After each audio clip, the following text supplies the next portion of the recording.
This episode dives deeper into Javier's journey, filled with emotion, determination, and a test of his resolve. Javier stood before the Dragon King.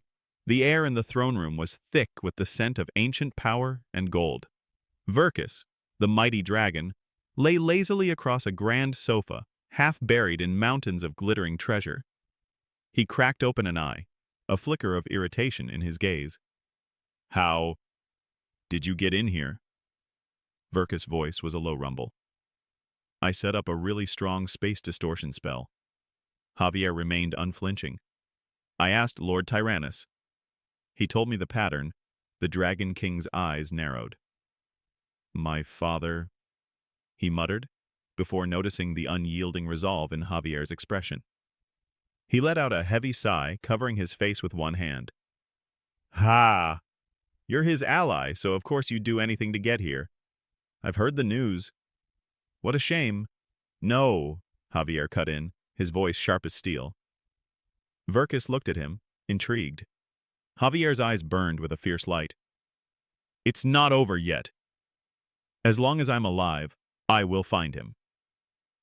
The Dragon King was silent for a moment, studying the defiant knight.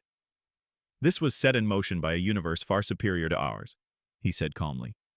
"Even I can't say for certain if that guy's in Seoul." "So there's still a chance," Javier shot back, his hope unshakable. "It's not zero." A short, sharp laugh escaped Verkus's lips. Pfft. With a casual snap of his fingers, a glowing magic circle materialized on the floor. A swirling portal to modern-day Earth shimmered into existence. While Javier stared, mesmerized, Verkus rustled through his coat. "I can't give you a detector for your master's mana, but here." He tossed a small device to Javier. "Press the button to return here. I haven't been sleeping well lately because I was making that Javier caught it, stunned by the unexpected generosity." "Huh?" "I had a feeling you'd come," Verkus grumbled, waving a dismissive hand. "Now hurry up and go." So annoying, bowing deeply, Javier offered his gratitude. "Thank you, O gracious Dragon King." With that, he turned and stepped into the portal, his heart filled with grim determination. The scene dissolved from a mystical realm to the harsh reality of planet Earth. The view zoomed in, from the globe to South Korea, finally settling on the chaotic, bustling streets of Seoul. Cars blared and a sea of anonymous faces flowed down the sidewalks. Javier ran through it all. His mission was to find Kim Suho, but in a city of millions, it felt impossible. He dashed through crowds, his eyes scanning every face, searching for a ghost. Days blurred into a frantic montage of running, searching, and hoping. Nights were spent in the cold shadows of alleys, his body collapsing from exhaustion only to force itself up again at dawn. He slumped against a grimy wall, utterly drained. "I didn't even know what you looked like," he thought, his heart heavy with regret. "I wish I had learned more about you." Another night passed. At dawn, he pulled out the Dragon King's device, the return portal. His hand trembled as despair washed over him. "I had no plan. What kind of main character am I? If it were you, Kim Suho, you would have known what to do." Tears welled in his eyes, blurring the city lights. He looked up, and then he froze. There, against the skyline, was the familiar silhouette of the Namsan Seoul Tower, a place they had visited together. A memory flashed in his mind, Lloyd's voice echoing from the past. "When someone really misses another person, they might meet here again." Strength surged through him. He pushed himself to his feet and ran. He pounded up the long staircase to the tower, his lungs burning. Memories flooded his mind, a torrent of moments with the man he now knew as Suho. "Hey, Javier, our house is in a lot of debt, right?" He pushed harder, cresting the top. He scanned the crowds, his heart hammering against his ribs. "Next is the Lacona Vice County." He ran through the throngs of people, frantic. "Who said we were friends, you arrogant fool?" The memory stung, but even then he'd felt the guilt hidden beneath the anger. his vision blurred with sweat and tears. The final memory hit him, the most painful of all. Lloyd, smiling in his last moment. It's time for the extra to exit the stage. Take good care of this world. Main character. Javier swayed, his body screaming in protest. His gaze shifted one last time, and then he saw him. Standing just a few meters away was Suho. Time stopped. The noise of the city, the chatter of the crowd. It all faded into a dull hum. His entire world narrowed to that single stunned face. Suho's lips trembled as he whispered, his voice barely audible. Javier? Javier, drenched in sweat and gasping for air, slowly closed his mouth. And then, at last, he smiled. A smile of pure, unadulterated relief. After everything, they had found each other again. The Frontera estate was alive with celebration. Banners fluttered in the breeze, and the joyous sounds of a festival filled the air. At the center of it all, a large sign read, "Welcome, Lloyd Frontera." The Count stood before the crowd, his voice carrying over the cheers. "Today marks the 5th anniversary of this festival," he announced, "and the 5th anniversary of the day he left us. But we hold on to the hope that today he will finally return." The crowd roared in agreement. From a balcony, the small, fluffy creature Bibyong watched the fireworks, its eyes wide with wonder. "It's so pretty." "It's good to see you so happy, Bibyong," a demoness named Ardafun said gently. "When I first met you, you were so sad." "Bibyong was lonely," the creature chirped, its voice tinged with old pain. "To be separated from the one I like was painful. I thought of leaving, but you were all so kind to me.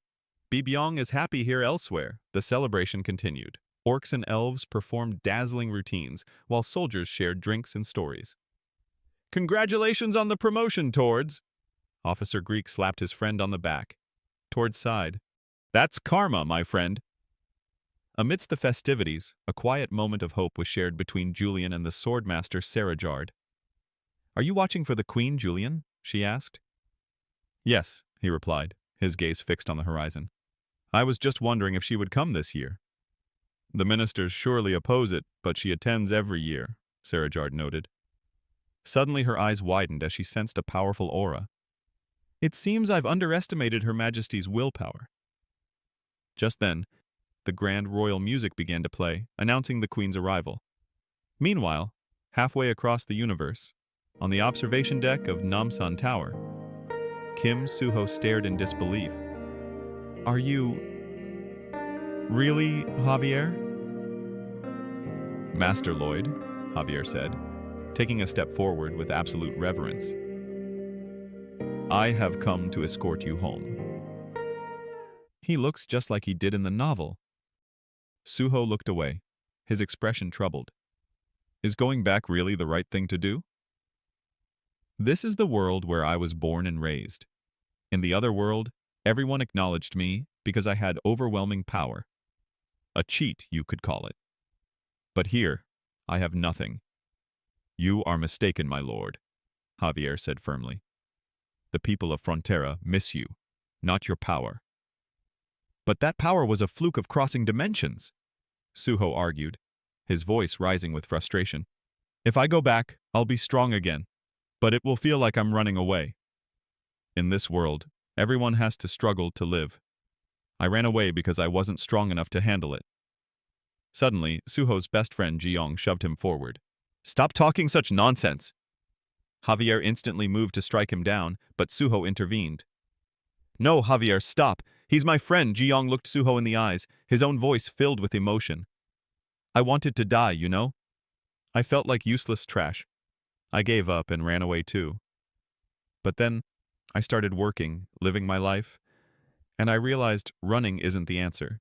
Everyone in this world feels useless sometimes, searching for a place where they fit, for their own cheat ability.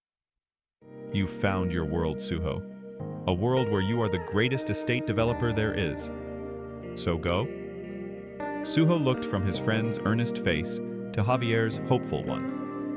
Javier gave a slight, encouraging nod. Taking a deep breath, Suho finally made his choice. Javier pressed the button on the device given to him by the Dragon King. A brilliant golden light enveloped them. Suho and Ji-young shared one last look as friends. Then, Suho and Javier rose into the air, disappearing into the sky as a shooting star. Back in the fantasy world, the mermaids, the centaurs, and all the magical creatures looked up at the golden streak crossing the heavens. The Dragon King watched from his lair, a knowing smile on his face. "So," he rumbled. Javier brought him back. From high above, Kim Suho, Lloyd Frontera, looked down at the thousands of lights twinkling across his estate. A sense of peace washed over him. "It's good," he thought. "Everyone is safe." The story continues in the heart of the Frontera County. A sea of people stands in the twilight, their faces illuminated by the soft glow of hundreds of lanterns. On a grand stage, an official's voice cut through the solemn silence. "As written in the ancient laws of the Magentano Kingdom," he declared, "any person who enters the king's bed must marry the sovereign." The air shimmered as the ancestral spirits of the kingdom materialized, their ethereal voices posing the formal question to their heir. "Queen Alicia, do you accept the eldest son of the Frontera family as your husband and the prince consort of our kingdom?" Alicia's voice, though soft, held the unshakable strength of a queen. "I accept the laws of my ancestors." The official then turned to where the groom was meant to stand. "And I ask the eldest son of the Frontera family, Lloyd Frontera, do you accept Queen Alicia as your wife?" But where a man should have been, there was only cold, hard metal, a statue of Lloyd's legendary shovel. A collective gasp rippled through the crowd, followed by a heavy silence. The faces of Lloyd's parents fell, and a visible wave of sorrow washed over the people of Frontera. The official closed his book. "Will Queen Alicia wait for Lloyd Frontera's return?" "I swear," Alicia vowed, her voice ringing with conviction, "I will wait for him my entire life." With the engagement postponed for a year, Alicia descended from the stage. She paused before the heartbroken Count Frontera. "I will be back soon," she said gently. "Until then, please enjoy the festival. We will all meet again here next year." But a voice, clear and determined, emerged from the crowd. "Your Majesty, this year's festival will be the last." Their heads turned to see Javier and Kim Suho walking forward. Suho stopped before the queen and bowed his head, his gaze fixed on the ground. Alicia stepped toward him, her expression softening. She reached out a hand, gently brushing his hair back to the familiar style she knew so well. A blush crept up Suho's neck. "You're the one I love," she whispered. "You always come to me whenever I need you most, just like right now." She looked into his eyes and said a single meaningful word: safety. Suho's head snapped up. A look of startled recognition flashed across his face, quickly replaced by a brilliant, joyous grin. He raised his fist to the sky and roared, "Safety first!" The crowd erupted in a triumphant cheer. At that exact moment, a glowing blue window materialized only Suho could see. It read, "Wish accepted. The world has acknowledged your power and surrendered its hostility. The world of the iron-blooded knight will be reset."